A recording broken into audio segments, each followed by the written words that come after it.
Buenas tardes a todas y a todos. Gracias en primer lugar a la biblioteca por cedernos el espacio y gracias a vosotros por acompañarnos. Decía Rafael Chirves que la literatura debe servir para sacar a la luz los temas que están en la penumbra. Y eso es lo que está haciendo nuestra invitada de hoy. Sacar a la luz 20 años de convivencia, de vida contemplativa, es decir, de vida en clausura, y ahora, después de 2015, que ya terminó, pues viene a contarnos su historia. Ha sido, la verdad, muy valiente en tomar esa decisión, ya que la Iglesia no apoya a los que viven como ella, y menos aún en los que se quieren secularizar. Ella se llama Hortensia López, es sevillana, dejó sus estudios de filología para profesar en un convento de clausura de Carmelitas Descalzas y ha pasado por 3 conventos y decidió ya abandonar esa vida después de 20 años. Ella se caracteriza por su ética de trabajo y por su empatía hacia las personas que necesitan de su ayuda. Hortensia es, sin lugar a dudas, una inspiración para todos aquellos que buscan abandonar la vida contemplativa por una vida en libertad. De hecho, no ha dejado de creer en Dios, como veremos más adelante, solo que ha querido alejarse de un mundo de celos, un mundo de imposiciones y un mundo de vejaciones.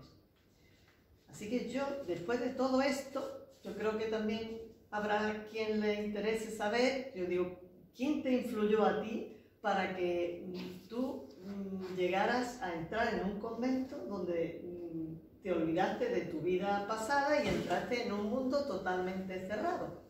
Bueno, a mí realmente no me influyó nadie. Yo siempre tuve una inclinación por la vida contemplativa, desde niña. Vamos, por la vida consagrada y sobre todo contemplativa. Y bueno, yo creo que eso fue creciendo conmigo casi sin yo darme cuenta. Porque yo cuando empecé a pensar seriamente en ingresar en un convento fue a partir de los 19 años. Pero bueno, yo creo que eso siempre lo he tenido. Si alguien de ustedes quieren hacer alguna pregunta, está libre de hacerlo, ¿vale? Lo digo por si alguien quiere intervenir, que me pueden cortar a mí la palabra. Entonces, tus primeros pasos fueron ¿cómo? ¿Cómo fue de tu decir, tú tienes tu vida hecha y tú crees en Dios, pero cómo fue de la noche a la mañana irte al convento y quedarte allí? Bueno, de la noche a la mañana no fue un tiempo de reflexión. Yo fui a Fátima en una peregrinación y allí me hablaron de unas carmelitas que tienen la costumbre de la capellanía. El Carmelo Descalzo tiene una costumbre que tú le pides a una monja que sea tu capellana y ya es sus oraciones te benefician, digamos, ¿no? Y que ella está rezando siempre por ti, ¿no? Sus oraciones, sus sacrificios. Entonces me hablaron de un convento, yo escribí a la priora y la priora me contestó diciendo que sí, que aceptaba ser mi capellana. Y ahí empezamos a cartearnos. Y bueno, yo cuando decidí ingresar a la vida religiosa, yo vivo en Sevilla, ¿no? Y allí en Sevilla hay muchos conventos y cuando me movía por los conventos a mí me echaba mucho el gancho y a mí me daba mucho coraje. Pero además yo quería irme de Sevilla, esa es una idea, ¿no? Que se te metía en la cabeza que cuanto más lejos te fuera, como que te consagras más a Dios, ¿no? Son como los misioneros, ¿no? Que se van. Y luego cuando entré en el convento, varias monjas me contaron que a ella le había pasado lo mismo, o sea, es como que es muy frecuente en la vida religiosa tener ese pensamiento. Y luego cuando tú vives en el convento te das cuenta que da igual, ¿no? Pero tenía esa pronto, yo me fui al norte, lejos de Sevilla, y como aquella monja me carteé y bueno, lo que me contaba me gustaba, después resultó que era todo mentira, pero bueno, yo no lo sabía, evidentemente me engañaron, y bueno, y así fue, o sea, no fue más. Bueno, pues ella también relata en su primer libro, Cuidemos la vida consagrada, relata todo el proceso que sufrió y qué fue lo que le ocurrió para poder ella decidir salir del convento. Entonces me gustaría que tú hablaras para que la gente supiera de qué va primero el primer libro, Cuidemos la vida consagrada. Pues este libro lo escribí, o sea, yo aquí lo que cuento es todo lo que yo viví en el convento, hago un análisis, pero el proceso fue así, porque yo nunca pensé en escribir un libro, el proceso fue Yo estaba en 3 conventos. Los 3 conventos, bueno, el de Écija no había uso de autoridad. El de Écija simplemente se cerró porque éramos pocas, no había dinero, la situación económica era muy dura, en fin. De hecho, cuando yo entré en Écija, luego me enteré, a lo mejor lo comentaban, que a mí me admitieron para reforzar, ¿no? Eran 6 nada más, y conmigo 7, luego se marchó otra, volvimos a ser 6. Bueno, el hecho es que las 3 diócesis que he estado, tanto priora como excepto decía, priora, obispo y vicario, pues se han portado mal conmigo. Yo he sufrido abuso de autoridad, he sufrido vejación, humillación, incluso delitos penalizados por la ley, que luego todo eso es después cuando le sabes poner nombre, ¿no? Después de que lo has dejado. Entonces yo a lo que voy es que yo cuando volví a Sevilla fui al arzobispado de Sevilla pidiendo ayuda. Y no solo no me la dieron, sino que me prisionaron para que me secularizara.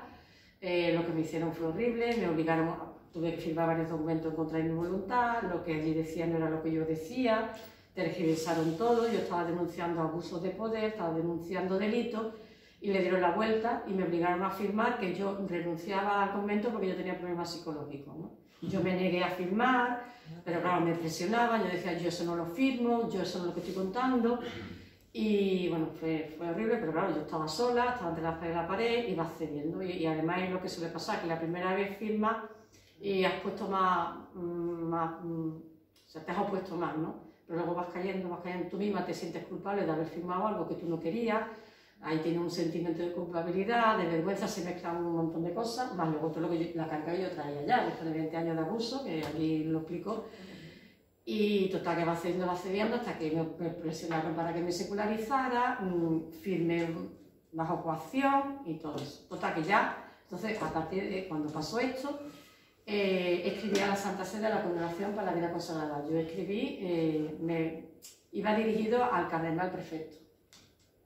Y me contestó el secretario diciendo, a este dicasterio no le compete porque ya está secularizada, con lo cual aquello para mí fue ya la bomba, la gota que como el vaso. Entonces yo me dije, yo esto lo tengo que contar, y yo me dije, esto lo tengo que contar, yo hasta aquí llegué y entonces fue cuando escribí el libro. Entonces yo como quería hacerlo bien, porque yo no quería escribir a los botones todo lo que tenía en mi cabeza, pues hice un curso de escritura creativa, que el curso fue 1 año y bueno, ahí aprendí técnicas de escritura y tal, luego la profesora me ayudó, ella me corrigió el libro y ahí fue que decidí escribir el libro. Pues mira, yo digo que en el mundo hay personas que son tóxicas, que llaman ahora, y otras que son vitaminas. Entonces yo quisiera saber, una tal Felisa que he leído yo aquí, Sí, la viola. ¿qué era? ¿Tóxica o era vitamina? Era una narcisista manipuladora y era una megalomana en unos niveles, pero todo eso tú sabes ponerle nombre cuando sales, porque también lo que pasa es que mientras que estás dentro estás bajo la influencia de ellos, ¿no? Cuando sale, a medida que tú te vas alejando, vas descubriendo, es como el barco que se hunde, ¿no? Un barco que se hunde, luego hay también, o sea, el barco se hunde y ahora hay como una onda expansiva que todo lo que está en esa onda va donde el barco. Y luego hay una parte que ya aparte de ahí te pones a salvo. Entonces tú, cuando el barco se hunde, tienes que nadar hacia ese sitio seguro. Mientras que estás en esto, el barco todavía te puede tragar. Cuando llegas al sitio seguro, ves de lejos el barco hundirse y lo entiendes mejor. Entonces eso es lo que le pasa a las personas como yo, que hemos estado en una deriva sectaria, que yo he sabido ponerle nombre. Y entonces desde lejos y la distancia lo vas viendo todo y lo entiendes mejor y le sabes poner nombre. Bueno, y yo digo, ¿y en la actualidad tú te encuentras libre?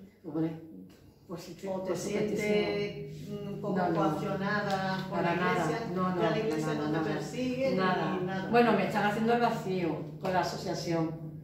Pero perseguirme o hacerme así daño así de frente como con lo que sufrí en el convento o los obispos que son cosas más, no, pero que me están haciendo vacío, sí.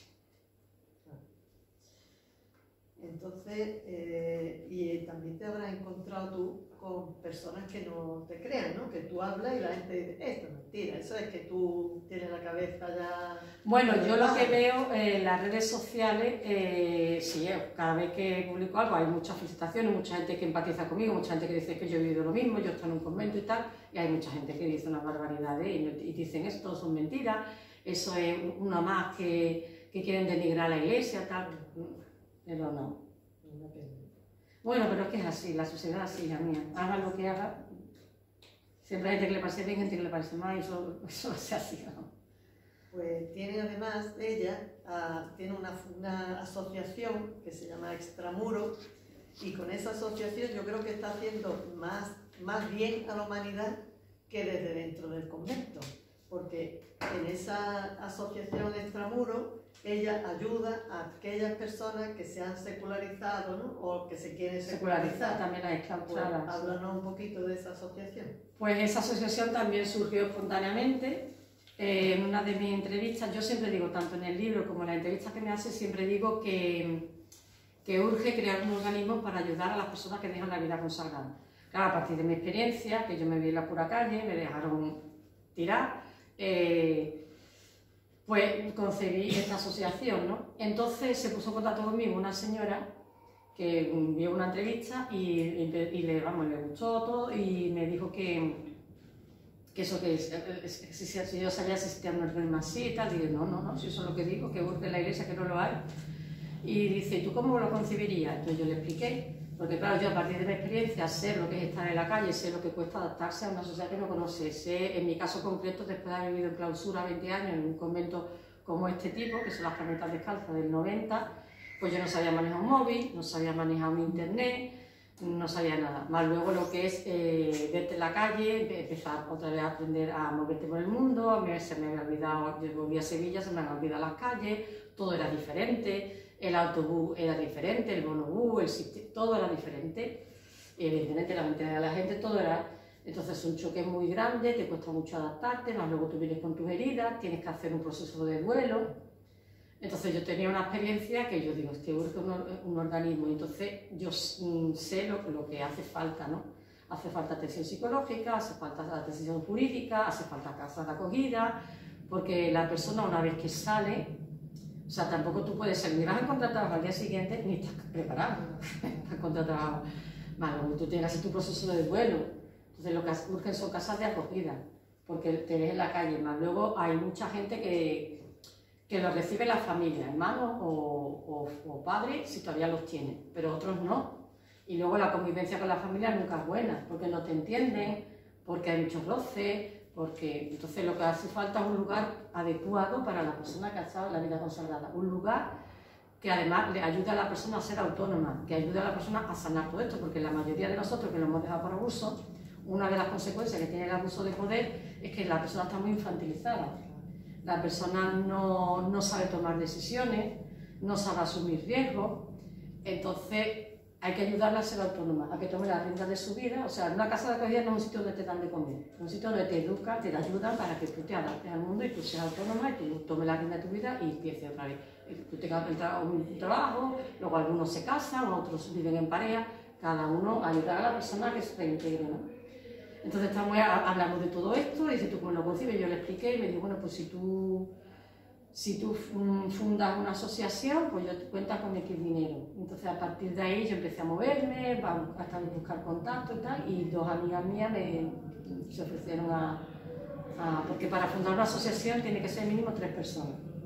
Entonces estas dos mujeres me dijeron que sí, antes las 3 lo fundamos, y bueno, ya empezó a rodar.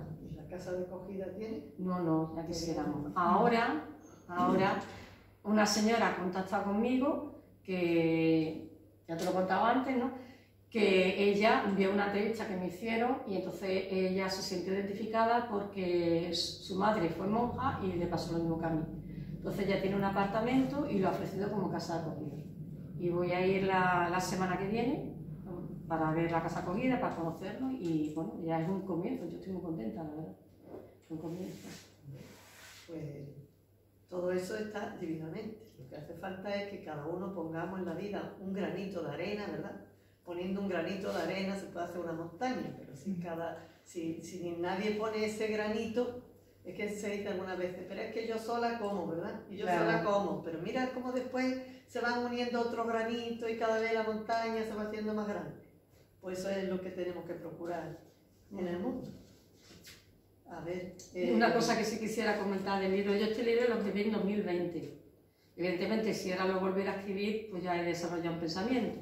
pero con toda la gente le gusta, ¿no? Sí, Entonces yo aquí, una de las cosas que cuento, que yo estaba un día en casa de mi madre, en un telediario, salió una noticia sobre violencia de género, y yo al ver la noticia, me sentí identificada, digo, además eso es lo que me ha pasado a mí, para mí fue un...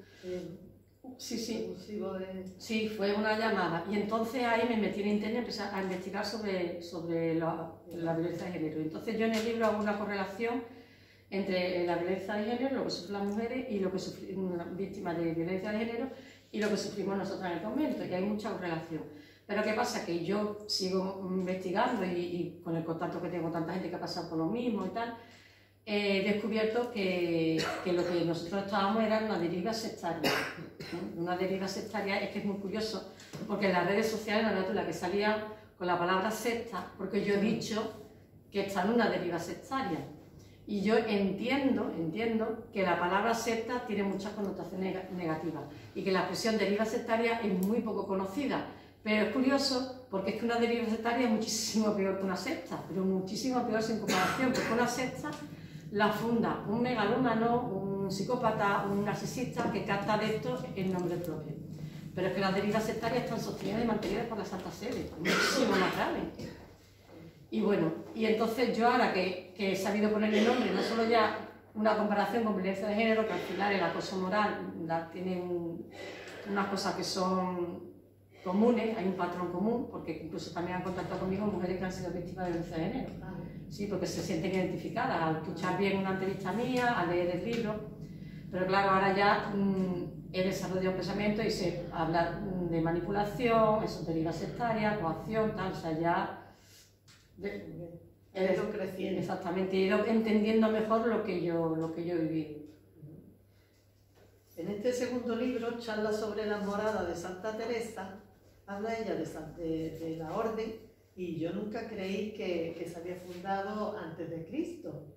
Bueno, háblanos de eso, porque yo tenía pensado que Santa Teresa era desde Cristo para acá, del siglo XVI. Sí, Santa Teresa del siglo XVI. Lo que pasa es que en la orden hay una tradición, pero ahora hay dos tendencias. O sea, 9 siglos antes de Cristo vivió el profeta Elías. Entonces el profeta Elías tuvo una visión en el Monte Carmelo, tuvo una visión, vio una nubecilla y él entendió que el Mesías nacería de una mujer virgen, ¿no? Inmaculada y virgen. Entonces él tenía un grupo de seguidores que vivían en las cuevas, vivían como contemplativos, y entonces hay una tradición en que hubo una sucesión de estos profetas, y cuando llegaron los cruzados a Tierra Santa, conocieron a estos profetas y luego ellos, bueno, esta sucesión de profetas eran contemplativos y luego ellos trajeron la orden a Europa. Entonces, y hay otra tendencia en el Carmelo del siglo pasado, del siglo XX acá. Antes todo era se enseñaba así, se creía así, ¿no? Que fue fundado 9 siglos antes de Cristo. Y a partir de no sé qué año empezó a decirse que no, que la orden se fundó cuando fueron los cruzados.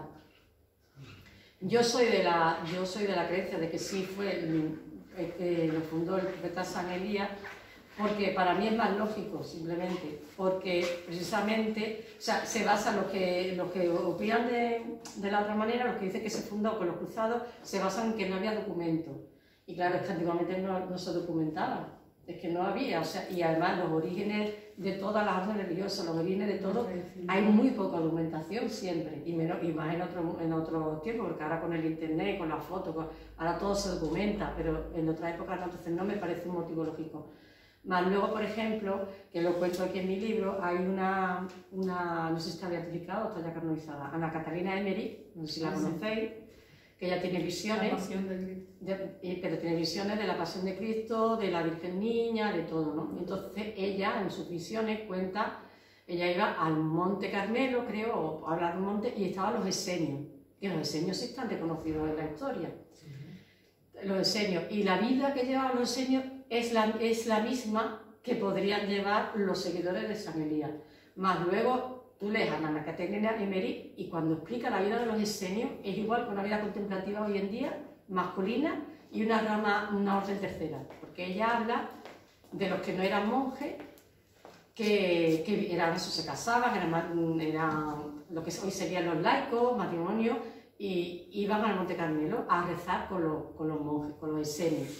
Y entonces ella cuenta que la Virgen María iba con el niño Jesús, que también San Juan Bautista pertenecía a los esenios, San José pertenecía a los esenios, entonces es como muy lógico. O sea, es una cosa que o la creo o no la creo, porque ya no se puede demostrar, pero es que tiene lógica para mí, ¿no? Y es lo que siempre han defendido los canonitas, que la Virgen iba al Monte Carmelo con el niño Jesús y tal. Entonces tú lees a Catalina Emery, lees la historia de los esenios, luego en Qumran, que se han descubierto manuscritos de la Biblia y se han descubierto documentos de los esenios que ellos contaban su propia vida. O sea, ahí están los documentos. Entonces, para mí tiene mucha lógica y además me parece muy bonito. Y es que la verdad y la belleza siempre van unidas. Entonces, yo por eso lo veo así. ¿Y este título de charla sobre las moradas de Santa Teresa?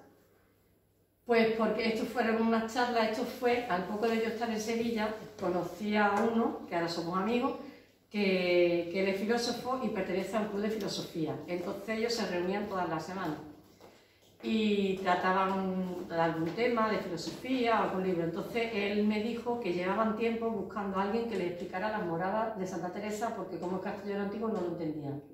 Entonces me invitó a explicárselo y digo, pues sí. Y entonces coincidió con el confinamiento, por el COVID. Entonces lo hicimos desde casa, por internet, y entonces fuimos grabando las charlas. Entonces yo después las transcribí y las fui publicando en un blog, donde publico también cuentos y relatos. Y gustaron mucho, y la gente me decía que lo convirtiera en libro. Y él también me decía, esto tú lo tienes que convertir en libro. Entonces me puse a ello, pero luego me vino lo de la asociación, entonces ya digamos que este proyecto lo dejé aparcado y tiré por la asociación. Y luego ya el año pasado, que ya la asociación estaba encarrilada, digo, bueno, pues ahora es la ocasión de publicarlo y en los beneficios de la venta para la asociación. Y ahí fue el momento que lo hice. ¿Que la asociación hoy por hoy vive de qué? Bueno, de donativo, de socio. No, donativos son puntuales, la persona que quiere dar un donativo. Luego también los socios, que cada uno elige su cuota, y luego pues eso, vendemos cosas, vendemos artesanía y vendemos estos libros, y bueno, ahí vamos, abriendo nuevos caminos, y estamos buscando subvenciones, y bueno. Y una persona que quiera hacerse socio, ¿qué gana? Hombre, lo que gana es que ayuda a un colectivo bastante marginado y discriminado, y bueno, luego... ¿Cuánto paga? ¿Al mes o al año? Puede elegir la cuota y la periodicidad. Puede ser mensual, trimestral o anual. Ahora, el mínimo son 60 euros al año, lo que se transmitimos, que son 5 euros al mes, eso tiene todo el mundo, eso es el mínimo. Luego hay gente que elige la cuota que quiere. Ha habido gente que ha elegido 75 al año, 100, 120, 150.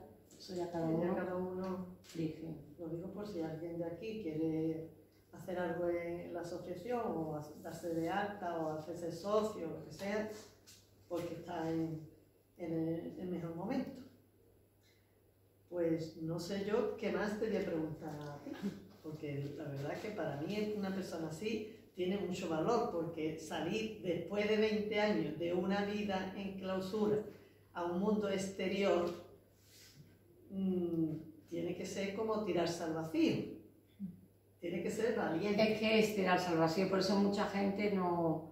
O sea, tú cuando lo dejas en una situación como esta, yo no lo dejé antes, yo estoy convencida, yo estuve 20 años, no lo dejé antes porque no hay puerta de salida. Claro. Eso quien lo explica bien son los psicólogos, y sobre todo los expertos en sectas. No hay puerta de salida. Cuando tú sales ya es un salto al vacío, es lo que haces, porque no sabes dónde vas a caer ni cómo. Esto es como el que está en un avión que ve que se va a estrellar y salta al vacío sin paracaídas ni nada, donde caiga como caiga. Entonces, lo que te lleva a hacer eso es un instinto de supervivencia, que también, después de todo, hace falta tener un cierto coraje y una cierta valentía, porque hay muchas que se quedan en el avión porque tienen miedo y se atreven a saltar, y otras muchas están ciegas y no se dan cuenta de la realidad que están viviendo y no se dan cuenta que el avión se está estrellando. Pero bueno, la realidad es esa. Es un salto al vacío y es muy duro. El carácter también, yo conozco a personas que están así también y no dan el salto, no tienen valor, me dicen.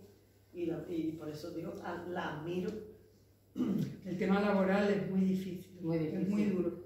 Claro. La gente se encuentra en el aire totalmente. Claro. Exactamente, es que Lo sale y estás diciendo. dice, ¿verdad? ¿Dónde trabaja? Y con luego el encima, veintitantos años? tú ahora no lo has dicho, pero yo te he oído en algún lado, el sentimiento de culpabilidad, Sí. que parece nada más que porque sales, parece que eres la mala de la película o el malo. Ujú. Sí, sí.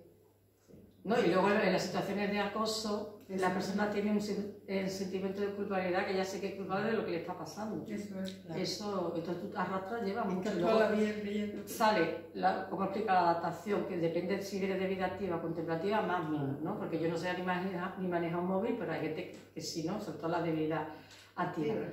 Pero es, más o menos te tienes que adaptar a una sociedad que no conoces, en un grado o en otro. Y luego no tienes redes de contacto para encontrar trabajo, es que no la tienes. No tienes experiencia laboral. Y aunque tengas estudios, te tienes que reciclar. Porque tú después de 20 años, a mí me hace gracia cuando dice mucha gente, no, para evitar eso hay que estudiar una carrera antes de entrar en un convento. No, eso no tiene sentido. Primero porque la vocación es una cosa vital. Tú tienes un deseo de consagrarte a Dios. Y tú estás, yo por ejemplo, tuve 2 años estudiando filología, yo lo dejé. Y aunque me hubieran dicho, no, tú terminas tu carrera tal, no, porque en ese momento era lo que yo deseaba y tú además tú estás viviendo una experiencia vital y tú estás buscando tu felicidad, ¿no? Y para que voy a terminar filología, pues tú no piensas que te vas a salir ni nada. Y luego el problema no es ese, porque si estamos hablando de abuso, estamos hablando de que la iglesia te deja tirar en la calle, estamos hablando que hay un canon, el 702, que dice que el instituto religioso tiene obligación de atender con equidad y caridad al miembro que se separa del instituto. Ese canon no se cumple, eso es lo que hay que mirar, no que la persona tenga una carrera. Tú cuando sales, aunque tengas una carrera, primero te tienes que reciclar, igual no tienes redes de contacto, estás tan mal que es que te da igual tener carrera que no tenerla.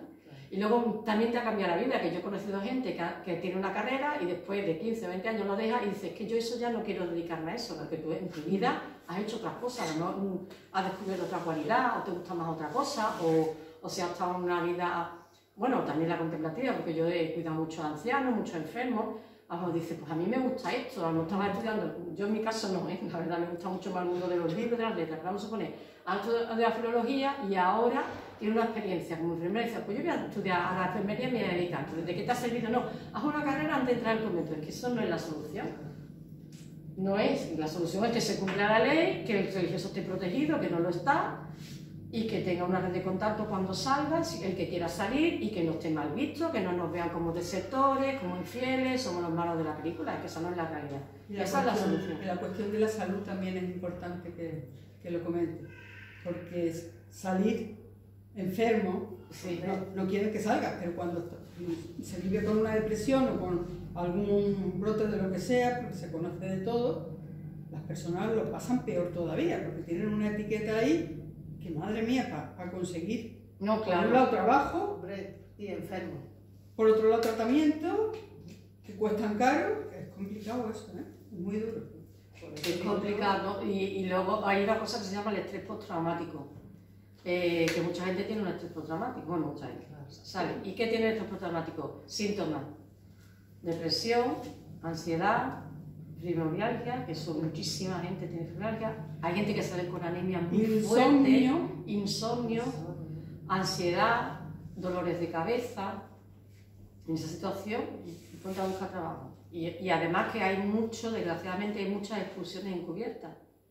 Y hay mucha gente, porque para expulsar a una persona, eso está en el derecho canónico, ¿eh? Para expulsar a una persona tiene que haber cometido una falta grave contra uno de los 3 votos. Y tiene que ir a la Santa Sede, y la Santa Sede es la que tiene que juzgar. Y es la Santa Sede la que expulsa. No, que las prioras expulsan y los priores y los superiores como ellos quieren. Y hacen ahí como me pasó a mí, una expulsión encubierta, que a mí, del último convento que estuve, me echaron de mala manera, a mí la priora, yo ya estaba pensando en marcharme. ¿Qué pasa? Que la priora le dio la vuelta y me echó, me dijo, no, tú no te vas, te echo yo, que es lo que hacen muchas prioras. Y ahora no había motivo para echarme, porque no lo había. ¿Qué hizo? Me presionó, bueno, yo me acuerdo, tuve una pelea con ella, en un claustro chillando, yo le dije, póngame las cosas por escrito, y ella chillando, yo no tengo que poner nada. Digo, yo quiero hablar con el obispo, aquí el obispo no tiene nada que hacer, aquí la que manda soy yo. Se va ahora mismo, no sé cuánto. Y me dice, llama a su familia que vengan a recogerla. Total, que llamo a mis hermanos, hablé con todos mis hermanos, y no podían ir a recogerme. El único que podía ir me dijo, puedo ir, pero tiene que ser la semana que viene, porque estoy trabajando. Y ahora yo voy y se lo digo a la priora y no se pudo aguantar una semana. Me compró el billete del AVE y por la tarde yo estaba montada en el AVE a las 7 de la tarde y fue tal. O sea, yo me vi envuelta de tal manera que yo no me enteré. Yo cuando yo conseguí reaccionar estaba ya en el AVE. No fue capaz de esperar una semana. Y además me echó sin un permiso de ausencia, sin un permiso de descanso, sin haber habido una votación capitular, que es obligatorio. Luego el permiso de ausencia y de descansación lo tiene que pedir la propia persona. Así. Y ahora yo voy al obispado de Sevilla, cuento todo esto y se lo tragan, en lugar de abrir un expediente a esa priora. Y dice, bueno, aquí qué ha pasado. Y te han echado, no tengo ningún papel. Por eso digo que me obligaron a firmar varios documentos, porque el vicario de religiosa me firmó un permiso de ausencia, él va con su nombre. Luego yo, ahora que ya estoy contactando con canonistas y con abogados y tal, un canonista me ha contado que los vicarios no tienen autoridad para dar un permiso de ausencia, pero que muchos vicarios lo están haciendo porque ellos se creen que tienen ese poder. El que tiene que dar el permiso de ausencia es la priora o la... O sea, se están haciendo una cantidad de cosas. Entonces, con respecto a las enfermedades, se hacen muchas expulsiones encubiertas. Una monja enferma no me interesa, la echamos a la calle y se hace. Y hay monjas con depresión que las echan. Esta mujer que ha contactado conmigo me cuenta, y su madre tiene 96 años, la que ofrece el piso de acogida. O sea, esto pasó hace años, pero antes que no se contaba nada. Ahora ya estamos hablando y lo estamos contando. Entonces dice que su madre la tenían como una sirvienta, todo el día limpiando, todo el día cocinando. Y mi madre, como estaba educada en la obediencia y en callar, no contaba nada, decía. ¿Qué pasa? Que enfermó, él no comía, no dormía, le negaban atención médica, porque entonces además, si ahora todavía se ve mal que vaya al psicólogo, que ahora ya gracias a Dios está más abierto, pero yo, cuando yo estaba en el Carmelo, y estas monjas de 90, un psicólogo lo ve como que es un ateo, que te va a quitar la fe, que no sé cuánto, los psicólogos son unos ateos, está muy mal visto, la depresión no es considerada una enfermedad, la ansiedad tampoco, es que tú no tienes virtud, es que tienes que hacer más oración y tal. Entonces, esta mujer le pasó eso. Entonces dice, cuando yo estaba moribunda, por eso, porque la mujer la tenía enferma, acostada en una cama y no llamaron a ningún médico. Entonces llamaron a sus hermanas y le dijeron que se la llevaran. Y la hermana conmigo se la llevaron. Ya está. Ni un permiso, ni nada, ni explicaciones, nada. Se la llevaron moribunda.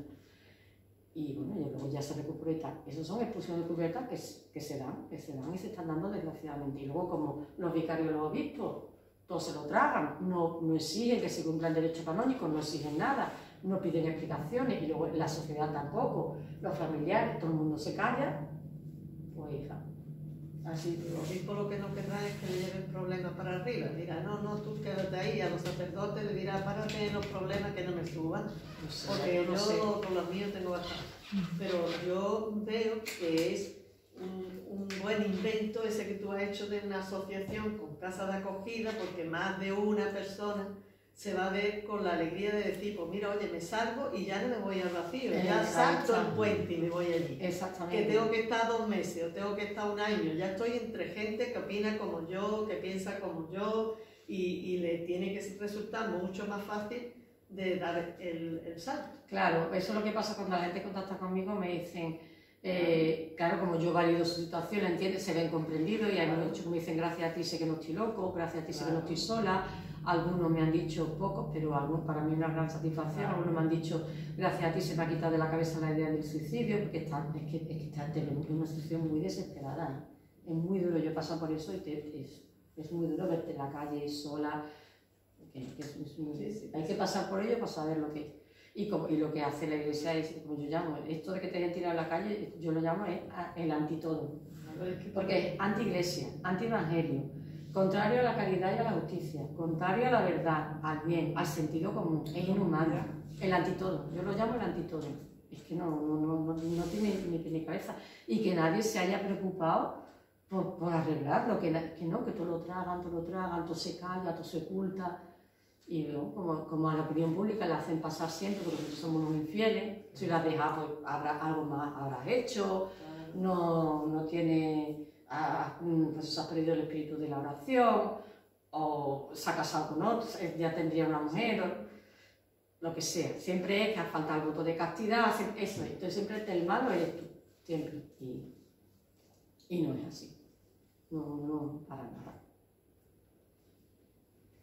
Bueno, pues La educación psicoafectiva también es muy importante, que falla muchas veces en las comunidades, no solo ya al salir, sino dentro. Es que yo pienso que también la asociación tiene un papel de acompañar, porque hay personas que están pasando un momento difícil y se las puede ayudar, a lo mejor sí que pueden encontrar un sitio donde estén bien, pero hay que acompañarle y discernir bien, porque hay gente que ante la dificultad vuelven otra vez y el problema, si no lo tienen resuelto, es doble. Sí. Exactamente. Entonces, ahí es porque ya te has ido y ya eres una rebelde y eres una de todo. Claro. No, y lo que pasa también que los problemas de los secularizados, por ejemplo, el secularizado no está protegido, pero no está protegido porque el consagrado tampoco lo está. Es lo que no se dan cuenta muchos religiosos. Entonces, todos esos problemas que tiene el secularizado es porque ya vienen de la vida consagrada. Lo que pasa es que el secularizado, ¿qué hace? Que contamos lo que está pasando dentro, y eso no le interesa a la institución eclesiástica. Por eso nos aparta, porque no le interesa además que la opinión pública conozca la verdad. Pero ya últimamente se están oyendo muchas voces, sí. Porque yo también hace cuestión de 2 meses por ahí, una muchacha, me parece que fue en Wyoming, en la sexta, habló sobre ¿cómo se llama? El Opus Dei. El Opus Dei. Y esta chica, que era la mar de mona, tendría, no sé, 30 años, hablaba la pobre que decía que lloraba porque no la dejaban, vamos, contaba barbaridades de la orden esa también. Y digo, es que, no sé, yo no conozco ninguna orden que diga, oye, pues mira, la gente está bien, vive contenta, están felices, ¿no? Siempre hay... Y yo creo que es porque en los conventos ahí hay poca felicidad. Y si una persona no es feliz, no puede hacer feliz a otra. Entonces, si ellos están amargados, porque a lo mejor están arrepentidos de haber estado allí, porque quieran manejar más de lo que la dejan, por algo, entonces trasladan esa... Pero todo el mundo no es así, ¿eh? No. Hay comunidades que hay mucha gente fantástica. Y sobre todo que hay muchas mujeres. Sobre todo es que te ves atrapada, o sea, hay mucha gente muy buena, pero que están en el lugar equivocado. Claro. Y hay gente buenísima, pero Porque luego que pasa también, te educan en el miedo. Claro. Y te controlan, y cuando tú quieres empezar a luchar, pues yo tuve unas luchas con la priora fortísimas, pero no tenía la fortaleza que tengo ahora, no tenía las herramientas, entonces que yo me acuerdo una vez, pero yo porque además siempre soy así, yo cuando quiero algo, como no te dejaban hablar con los médicos y tal, y yo no sé cuándo, yo ya un día luchando, yo quería hablar con un médico por teléfono. Bueno, pues como no tenía experiencia, además ya ceden y encima te humillan, ¿no? Y como que están cediendo, te dejan hablar por teléfono porque no les queda más remedio porque tú eres una rebelde. O sea, hay que vivirlo, es toda una tensión, ¿no? Y yo hablé con el médico y yo me di cuenta que no tuve capacidad de decisión, no tuve capacidad de manejar esa conversación. Pero me dio igual, o sea, yo seguí.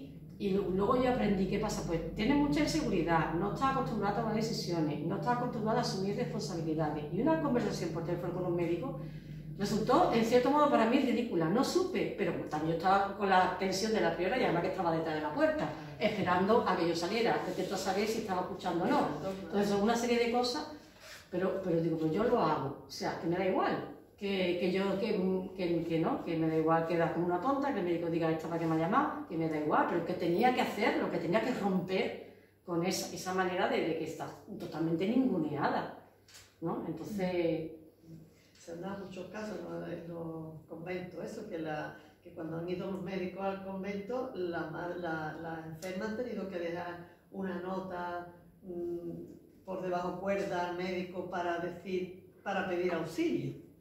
Porque delante no podían decirlo ni se podían... No puede hablar sola nunca con un médico, no puede... No. De libertad nula, la libertad nula. Ahí, en este tipo de conventos, sí, lo que yo he vivido, sí, poca libertad. Pero bueno. Bueno, pues yo hubiera deseado tener esto en condiciones, pero de todas formas, como estamos grabando, voy a dar las gracias a todos vosotros y vosotras. Y yo digo que con un grano de arena se puede hacer una montaña si entre todos empujamos, y ojalá esta presentación le sirva a alguien de los que están aquí para que en un futuro próximo se le vea un poquito de más vida, porque yo creo que merece la pena que otro día venga tú por aquí Sí. y nos sigas contando tu historia. Sí, sí, sí. ¿Vale? Pues muchas gracias por la intervención y por venir, y vosotros también por venir a escucharnos.